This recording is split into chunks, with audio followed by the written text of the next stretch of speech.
Hello, I'm Sean Finnegan, and you are listening to Restitutio, a podcast to get you thinking about biblical and historical Christianity, to inspire you to follow Christ, and to convict you to lead a consecrated life.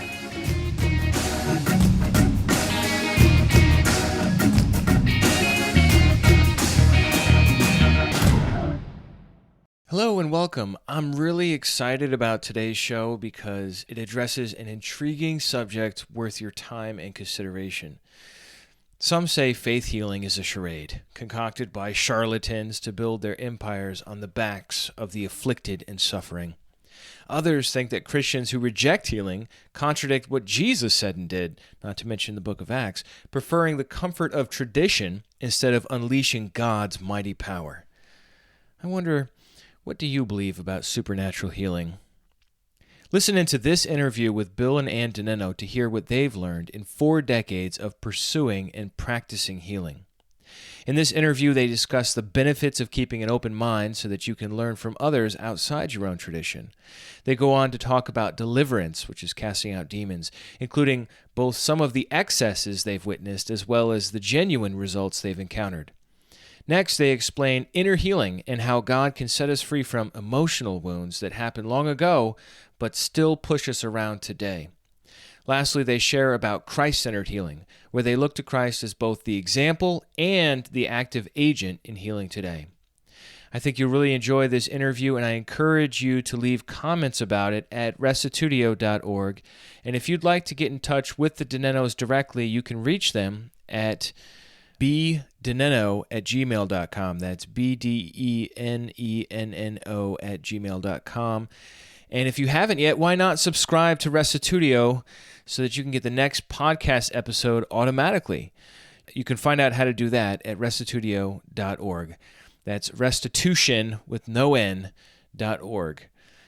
Here now is our conversation on spiritual, emotional, and physical healing. I thought maybe we could begin by just hearing a little bit about your story, Bill and Ann, and your own journey with regard to this subject. Okay. We got started in the Christian ministry, really, in college, in a non-denominational Christian ministry that believed in healing, and we practiced healing somewhat. We would minister to each other. However, we saw very, very limited results, I would say, honestly. I personally saw occasional, but very limited and nothing dramatic. And we continued on in that ministry through our early married years. And really, things began to change in our understanding and our growth probably around 2001, let's say. Okay. And we started learning from examples in the community about deliverance ministry, which we understood to be casting out of demons. Right. So deliverance is typically talking about casting out demons. Yes. And we have continued with that and actually seen very dramatic results just from that process. We really started looking outward into the other Christian churches and other Christians and what was happening. And so we started observing some people who were getting really dramatic results, freeing people from some really dramatic bondage and prisons that they had. Could you give an example of what sort of Well, the behavior first one that we heard about about was a young girl who was cutting herself and pulling out her eyebrows and trying to hurt herself and couldn't stop. It was compulsive. Wow. Well, this was, it was very serious. She was really suicidal and depressed and cutting herself. And you attended a meeting? No, actually we didn't, but I didn't personally, but someone in our church did. Oh, okay. And yes, and attended the meeting, met the person after this. They were giving their testimony, basically. They didn't witness the deliverance process. I see. At the time, but this person was traveling around to different churches and giving her testimony, and so they witnessed that firsthand, and then spoke to the person and it opened the door of our interest, and so we began to pursue that and we got a manual that listed like thousands and thousands of demons, and we would just try, calling out different names. It was pretty rough in the beginning. But what we found was, people are so desperate, people are so hurting, although most people cover it over and put on a good front. But once you scratch beneath the surface, or when people get desperate enough, they are really in need of God's healing and help. And so what you begin to hope for is to come up with a formula or a magic silver bullet or something, a process that will work every time and solve every problem. And so our minister, Bob Matheson, was very instrumental and was very excellent at getting to the source. If someone was getting results, seeing people healed and delivered, he would go right to them. And then he would learn everything he could from them personally. He traveled all over the country. I went on one ill-fated trip to California with him. It was probably the least productive.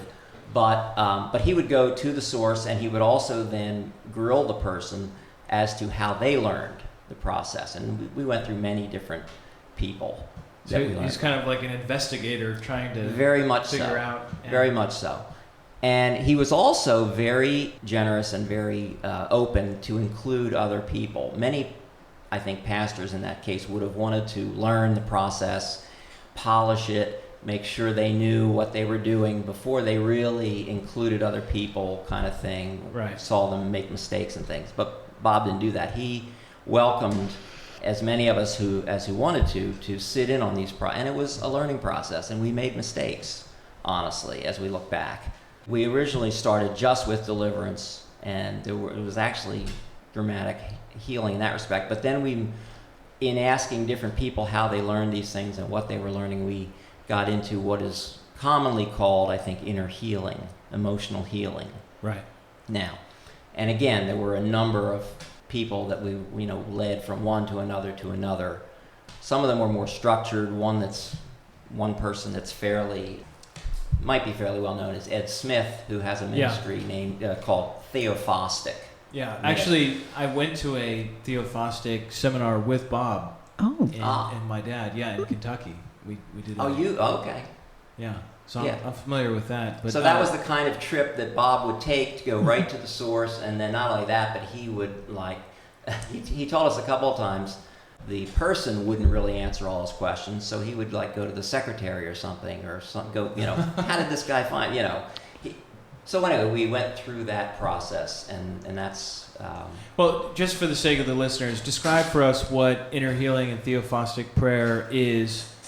Okay, actually, Theophostic is a good one to talk about, although there are many different flavors and brands, and everybody has a little bit different. But the basic concept in Theophostic, I would say, is that especially when you are young and vulnerable, but it can happen anytime, you might be in a situation as a child or as a baby where a really powerful experience happens, and as a child you have no frame of reference to understand why that was happening. Okay. And so you internalize, children understand that everything as being caused by themselves. Right. Or that it certainly affects them, but they really internalize everything. So when something happens, they can interpret whatever that scary thing is or that shaming thing is as being their fault. The way Ed Smith describes it is he calls it that you internalize or believe a lie about yourself. Right. That a certain situation happened and that was your fault.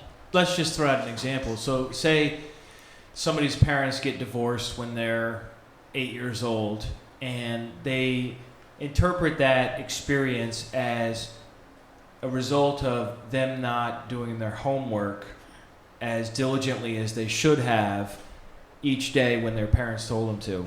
And they believe deep in their soul that they are to blame for their parents getting divorced. Mm-hmm.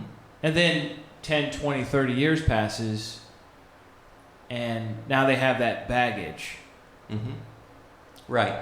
Or it can also happen with a parent or a person in authority, like a teacher or a coach, who shames them or who constantly tells them, you are, bad, will never amount to anything. They can speak negative pronouncements over them over and over again, and so the person can't actually internalize that. Right. I have an example of someone who came to us in the beginning. She was a professional, highly educated electrical engineer, some kind of engineer. So she sat in the chair, and as we started talking with her, she pulled her legs up, curled up into fetal position, took her hoodie and pulled it over her head and then her face. She was engulfed in shame. It was visible. Wow. And as we went to the original place where all this started, it was her past. It was her family was from Africa, and things that had happened in Africa, things that happened in the United States. It had run her life, and she couldn't get out of that mode of shame. So we ministered to her, and it wasn't automatic, it wasn't instant, but through the years, she has dramatically changed. And it was just 2 weeks ago that she told us she got a job that she's been wanting for years. It uses her aptitudes and her skills, because even though she was very qualified and able to do her job, she could never get through without that shame. Something in the job would trigger that shame? Yes. Or the interview process? Daily work would trigger the shame. So over the years, and it was years, it wasn't instant, like I said, she became more and more strong within. She got delivered of tons of spirits, and she developed strength. She went to the Word. She was persistent. She didn't give up. She came to us a number of times, and to see the success that she has now is really wonderful. She has a family and a husband and loves her church, loves her God. It was a wonderful change to see. So how long would you say you were working with her? See, about 4 years total. Something like that. Mm-hmm. It wasn't that regularly, actually. Right. Probably. It was when she decided, when she said, okay, right. I need the Lord. One way we explain it is if you are in a situation and your reaction on a scale of 1 to 10 is way out of bounds, and sometimes people don't realize this, but your child spills milk on the table, and you should be a 2, say, or a 3, and you immediately go to an 8. Right. Instead of being mildly annoyed, saying, oh no, you just explode and flip the table over. Right. Or yell at your child or whatever, and then later you think, why did I do that? But it's just an immediate reaction. It isn't just you're having a bad day, but it's a persistent thing, and it's a problem because you want to change it, but you find you can't.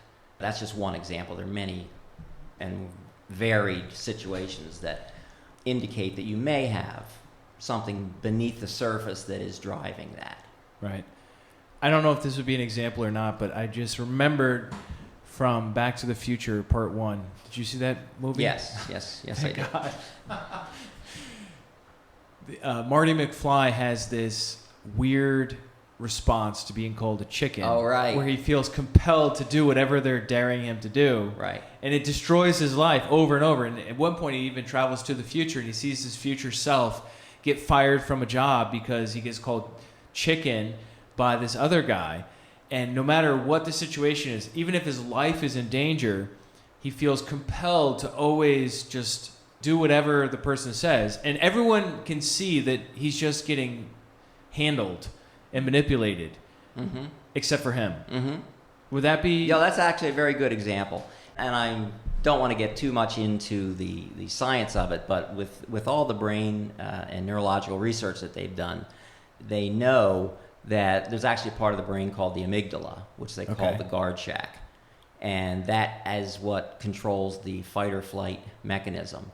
And what it actually does, there's left brain, right brain functions. The left brain is your conscious, it records events, and you can recall things. That's what helps you to recall things, memories and things. And the right brain really is the emotions and the pictures, and records things differently. And what happens if you get into a situation that is sufficiently scary, the amygdala will shut down your left brain so that you don't use the left brain in that situation. PTSD is a very typical example. Yeah. This is what happens in PTSD. You were in a war, in a very bad situation. A car backfires, which triggers, and you have a reaction that you can't control, because what happens is your left brain is now out of the picture, and your right brain takes over. It's a survival technique, and you are convinced that you're back in that situation. Wow. But this is more of what happens in many other situations, not just war, but especially with children and with traumatic, scary situations, and also with shaming and other things. When the trauma occurs, the part of the brain that can analyze the situation and figure things out doesn't function.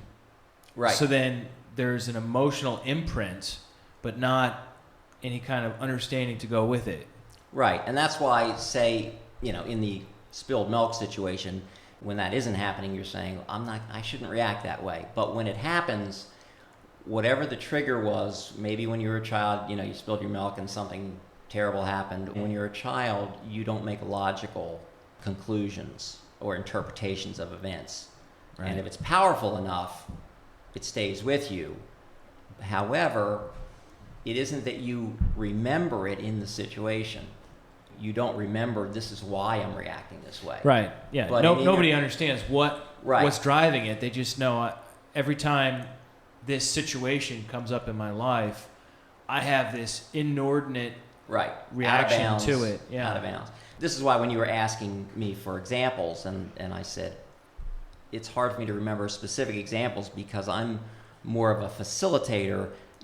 The way we understand inner healing is to help the person to connect with God or Jesus, however they understand it. God will help them to remember, to go back and remember the feelings. You don't do it with the story, but your body has stored all those feelings and all those events. And this is what the recent neurological research and brain research has found, that all those things are stored in your right brain, and God will help you to go back and feel that feeling, and then he will speak to you, and he actually does the healing in that situation. As I understand it, psychotherapy, the therapist will get you there and then try to explain, logically or rationally what you should have understood or what you should have thought. But we have seen over and over and over, God is much better than a psychotherapist at doing that, and it really heals and clears up the situation.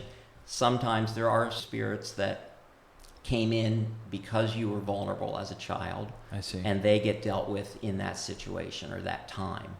But basically that's how it works. What's a typical session like? Well, we start with prayer and then ask the person why they're there. What was happening when they felt like they were triggered? Uh-huh. That's a common term that's used. And the process is to get them not to think about it and try to explain it, but to relive and allow themselves to feel the feelings that they were feeling, whether it's tension in their arms, whether it's a headache, whether it's sick at their stomach, whatever the feeling is, not just to describe it as a reporter, but to actually let it come, recreate the feeling, let themselves. So they have to be willing to do that. Yeah, I was just thinking, that is probably something most people want to avoid.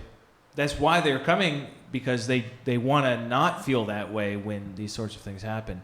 And the first thing you do is ask them to feel that way. Yes. So there's got to be quite a battle there. Yes, and I know Ann could talk about that. But what we've seen actually with people who have gone through severe trauma and repeated and chronic, I guess, habitual, seem to be many layers if you go through the inner healing process, and it's tough. It's very tough to go back at it over and over again. The person's feeling all of these emotions intensely. They're trusting you that this emotional pain is going to be worth it. Right. And they're in that moment. Then what do you do? When they really are back in that moment earlier, whether it's childhood or whatever, and they're experiencing the situation, then you ask God to tell them what the truth is, or what was really perhaps where he was, because many times one of their questions was, God, why did you abandon me, or why was nobody there to protect me, or whatever.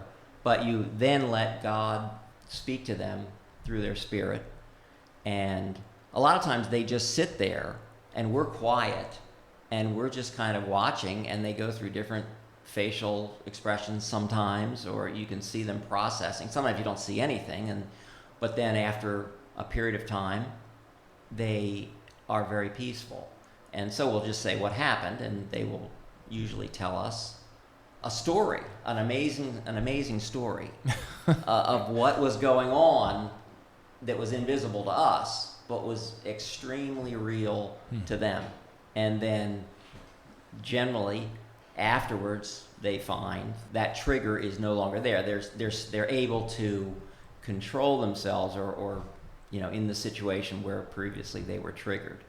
And also at that point is often when we cast out a lot of spirits, because they just can't stay there anymore. Mm-hmm. Light has been shown, and when someone understands God loves them and is going to take care of them, and he was there, he did protect them more than they know, the spirits can't stay. Sometimes they try to hide, and we have to dig a little bit. Yeah, what you see is at times when you ask God to reveal the truth of the situation, if they're not hearing anything, there's a reason, and many, many times that is because there could be a spirit blocking the situation, or there can be other reasons. I imagine sometimes it could be they feel unworthy, or that God would never speak to them, or some other kind of theological or emotional issue blocking that process. Yes, it does many times come down to those kinds of things. Right.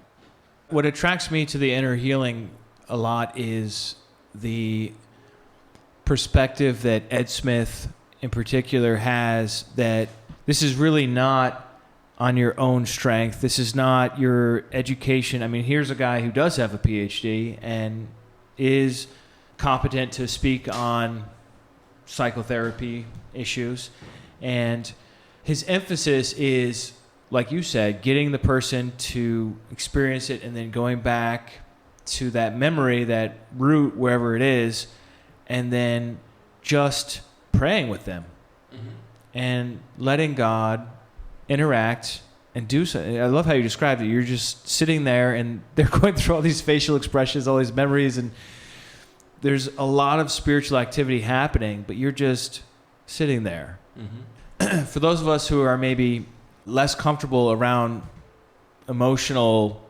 pain, right? I mean, I don't think anyone's that comfortable around emotional pain. That there's a lot of comfort there, that if I'm walking somebody through this process, I don't have to save them. I don't have to fix them. It's not all the pressure on me to figure this out and say it in such a way that that person is going to receive it. Right. And I remember now thinking about it, Ed Smith was, I think, a more traditional psychotherapist. Right, yeah. Right, and he dealt with a lot of, I think, women who had been abused, if I remember correctly. And maybe he had an aha moment, or he just realized that he had this circle of women.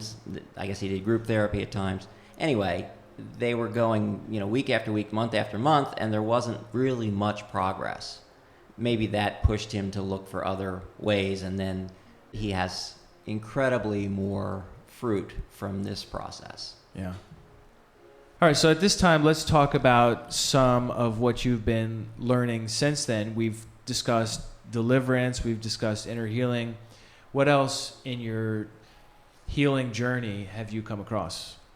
A few years ago, because of a specific need in my family, my grandson was born with many needs, cerebral palsy and cleft lip and palate and some other things. And his other grandfather had come across a healing ministry that he had come across a long time ago and then reconnected with, and that was Dr. Roger Sapp.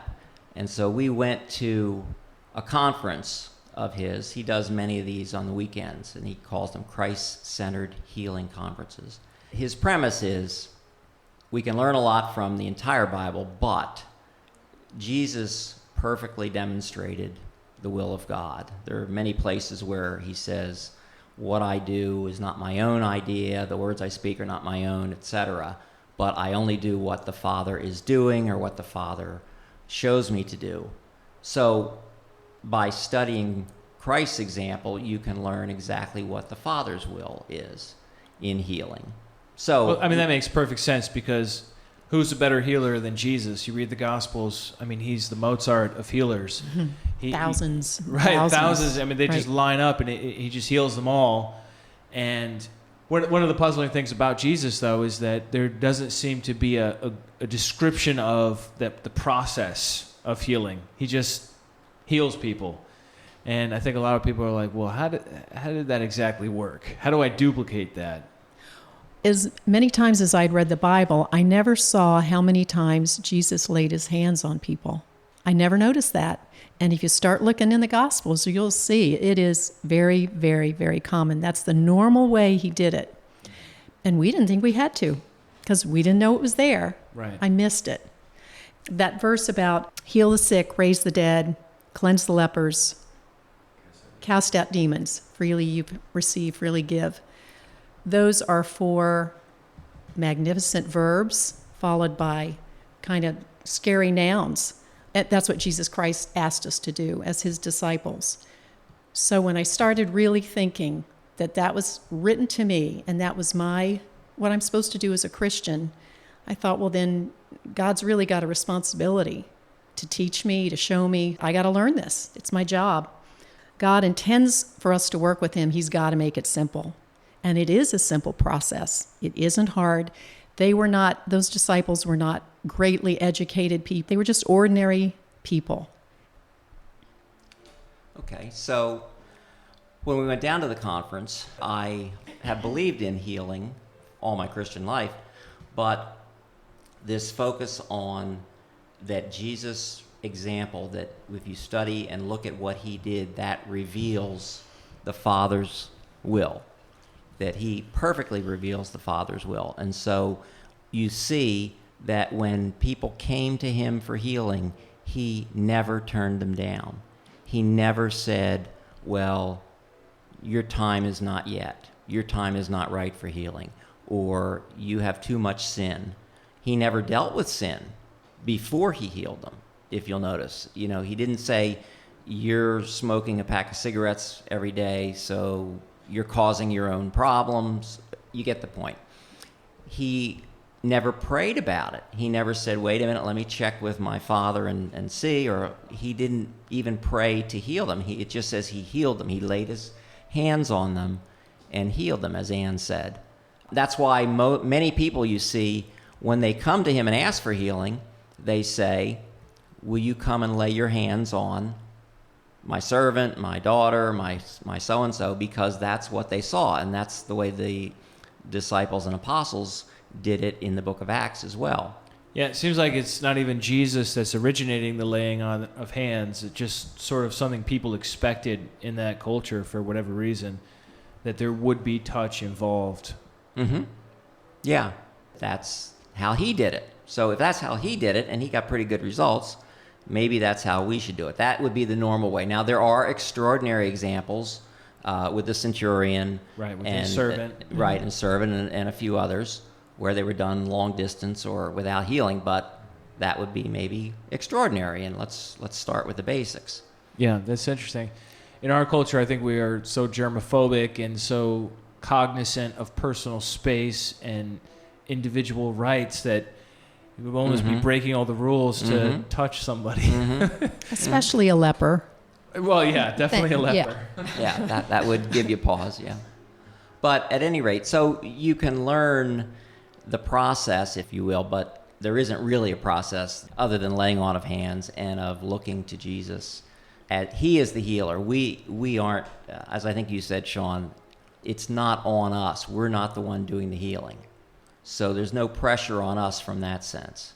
And many, many times, the statement that Jesus makes is, your faith has made you whole. Your faith has healed you. Your faith has delivered you. It is faith, but then, of course, there's that wonderful verse where he says, if you have faith as a grain of mustard seed, which was probably the smallest physical object that he could have chosen, which is probably why he chose it. Right. If you have just a tiny, tiny, tiny grain of faith, you can move a mountain, which again was probably the largest physical thing that they knew of. So his point was not that we should go around trying, moving mountains literally, but the comparison of how much faith it takes, that it just takes a little bit of faith. So he was not raising the bar of faith to an extreme amount to make us think that we have to really, really grunt and groan and try and strain and pray for hours and get 100 people to pray with us. His point was, it's a simple process. But what defeats the process is doubt. I think he used the example of Peter walking on the water, which does not really involve healing, but it really illustrates the process that Peter got out of the boat. As you know, the waves were very heavy, and he was walking on the water as long as he was looking at Jesus. But when he took his eyes off Jesus and looked at his circumstances, he began to sink. And Jesus said, "Oh, ye of little faith, why did you doubt?" And that really seems to be the crux of the situation when it comes to healing. And that was what I learned at this conference from his process, Christ-centered healing. And actually, our grandson did not receive all the healing that he needed at that conference, but actually I did. I had experienced migraine headaches for about 30 years, really pretty much one a week for 30 years, and received healing at that conference. One time, I was prayed for one time, and I didn't feel any different. I didn't know I was healed, actually, but I never had another migraine since, and that's been 2.5 years. Wow, 2.5 years. So it was dramatic, and there were other dramatic healings, and we have seen many more physical healings in this past 2.5 years than I ever did in the preceding 40, I would say. Well, that's quite a statement. In the 40 years, I think I counted up one time, it was about 15 healings that you'd figure were worth writing down that we ever did. Okay. But then once we learned about Christ-centered healing, it was about 40 healings in the space of a year and a half. Wow. Significant ones, and ones that needed sometimes to come back, to be persistent, and to stick with the healing, because God wants you healed. He really does. It made a big difference to have Christ-centered healing, as opposed to my great believing, which didn't do a very good job. Okay, so the main difference then is, rather than looking at your own faith as the activator for the healing, you're looking at Christ as the activator. Yeah. Your faith is involved, certainly, but you're looking to Jesus as the healer and his accomplished works. Just as his accomplished works save us, Right. we Yes. don't save ourselves. Yeah. We simply need to have faith to be saved, and we simply need to have faith to be healed. And faith to be saved is just as easy to achieve as faith to be healed and faith to be delivered. None of them is any harder than any other. And so many people believe they're saved. Oh, yeah. But if you ask about deliverance or healing, they go, I don't. But it takes the same amount of faith. Yeah. I think the healing ministry is under a lot of criticism because of some abuses that are well known, and on YouTube, where Yeah. you have the guy who hits you in the head and then you fall over. And who knows, maybe at some point that did heal people, but now it's been copied and replicated, and now that's the way to do things. So you have that one side of like hyper skepticism, and maybe some of you listening to this are in that boat. And then you have on the other side, you have a pretty logical conclusion that moves from God's existence to God's interaction and intervention in our lives. I mean, look, if there is a universe creator out there, then couldn't he heal your leg? Right? I mean, if he designed the human body and ultimately is going to resurrect us, bring us back from the dead, that's a healing if you think about it, right? Then why couldn't he get involved? And I think everyone has their own story about healing and why they are into it or not into it.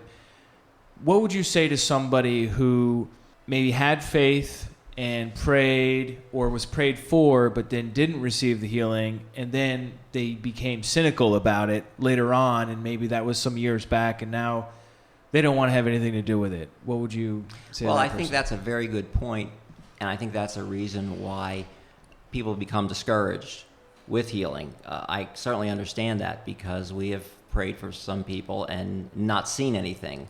Certainly, we try not to measure things by looking and by our five senses. However, there has to be fruit, ultimately, for it to be successful. What I would suggest is to look at the Gospels and look at Jesus, look at the records. There are about, I think, 89, not verses, but records.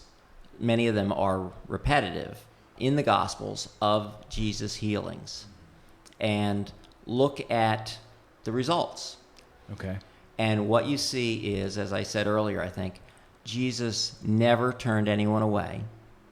In many, many cases, it says he healed all in the multitude. There are quite a few of those. In a multitude, at that time, as in our time, there have to be, relatively good people. There have to be some mediocre people. And some scoundrels. And some scoundrels, yes, or some rascals or whatever. So it isn't a question of us being good enough to receive healing. Let's say somebody believes that they have to be good enough and they know they're not good enough. Would you say that that's a healing blocker? Yes, because then it's your works.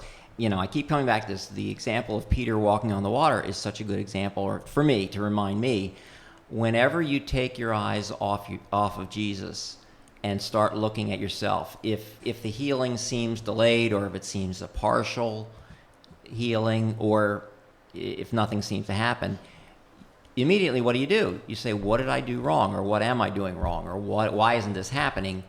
And logically, I don't think we would look at Jesus and think he's not able, because we know, many verses that clear that up.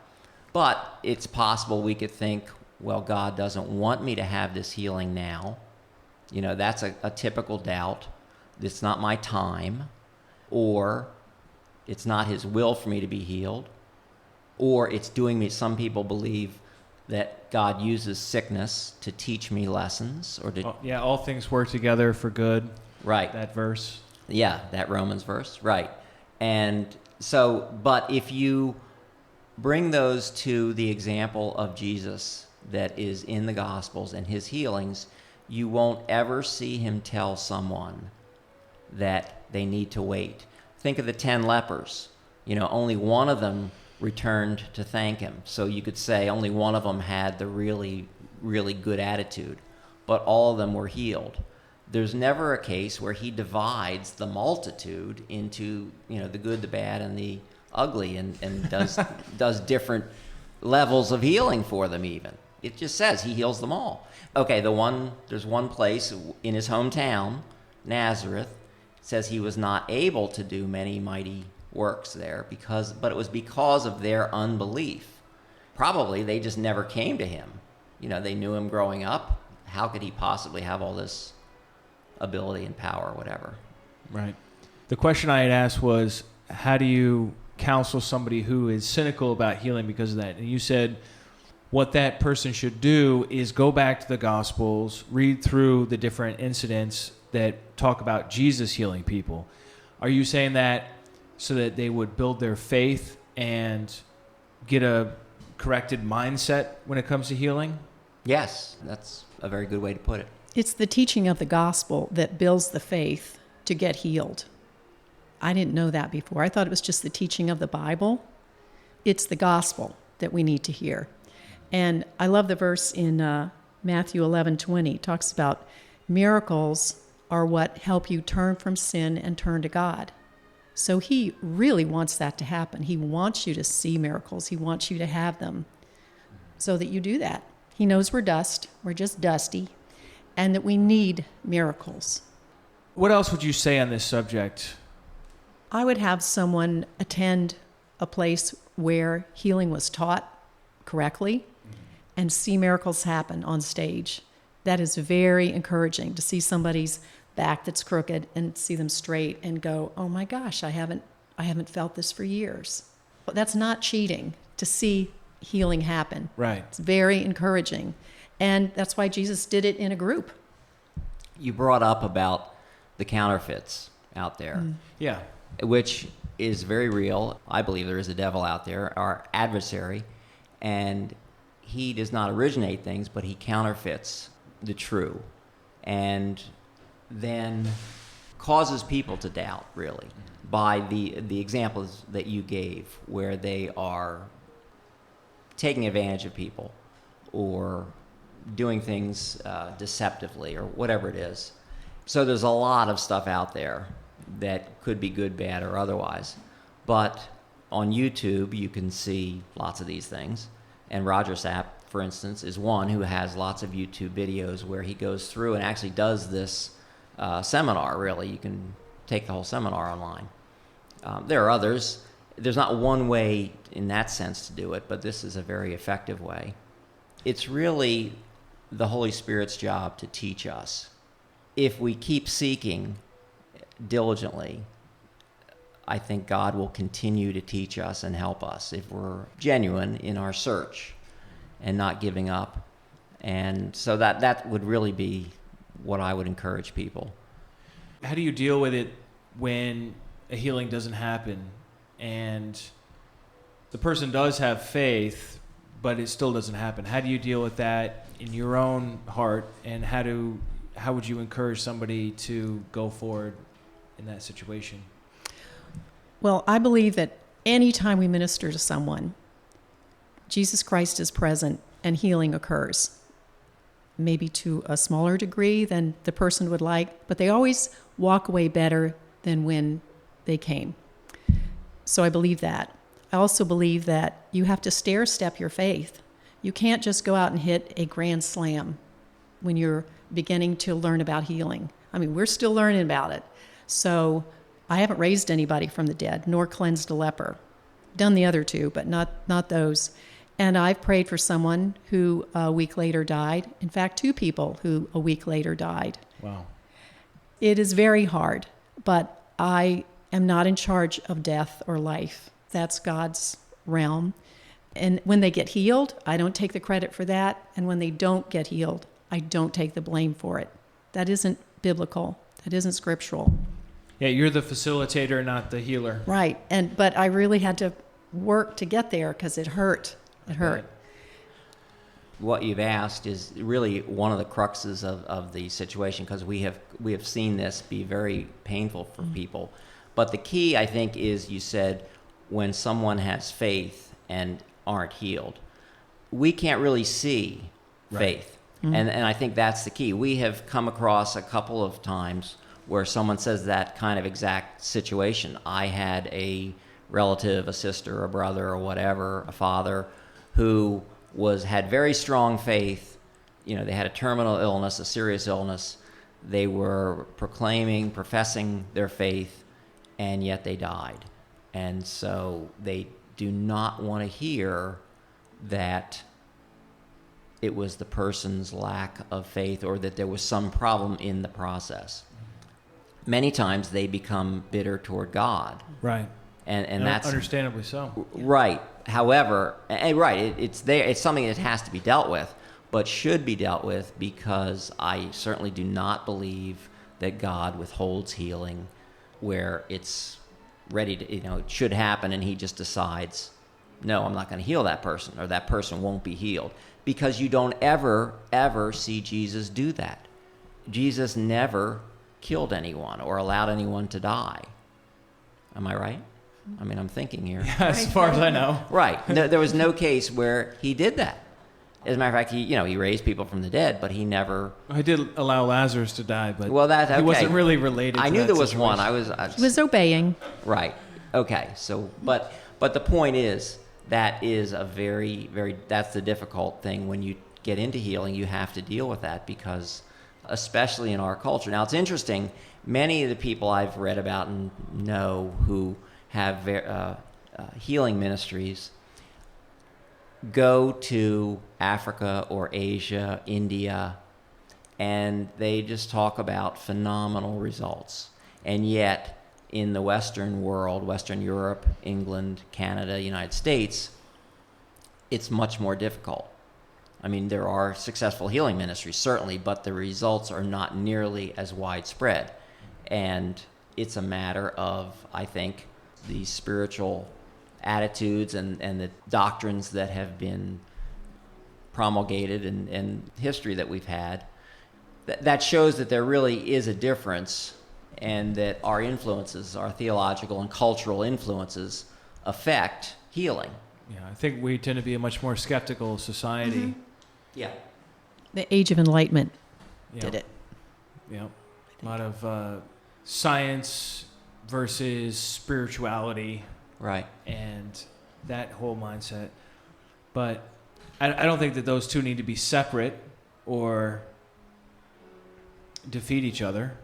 I think you can be a spiritual-minded scientist or a science-minded spiritual Doctors person. are really wonderful. We never work against doctors. Yeah, we didn't even talk about doctors. Right. No. Yeah, that's important I think that's important to cover. Would you say to somebody, don't go to the doctor? Never. I'd never say that. And I'd always say, do what the doctor says so you can stay alive, to have the faith to get healed. Okay. That's a good middle position. Yeah. Well, because faith comes and goes. It's not a cement block. It changes. One day you can have it and you get healed. The next day you might not have as much. So it's something that can change. And so don't get frustrated if you don't have the faith today. You can have it tomorrow. You can get inspired by something. A child can say something, or God can do something, and it can be a different day.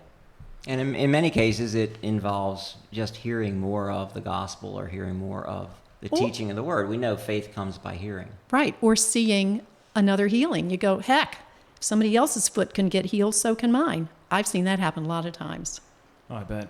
Thanks for speaking with me today. And I think that people are interested in this subject, and I think it's an important subject and one that is too easily ignored by a lot of Christians and obsessed on by a few to an unhealthy degree.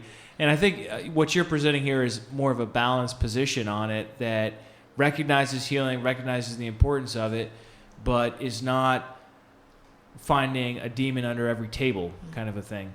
So thanks for speaking with me today. Thank you, Sean. If you enjoyed what you heard here, why not give Restitutio a 5-star rating in iTunes or Stitcher?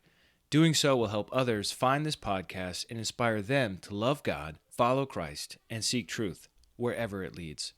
Thanks for listening, and check us out online at restitutio.org, where you can find an archive of all the podcasts, as well as a bunch of articles and links to other resources. And remember, the truth has nothing to fear.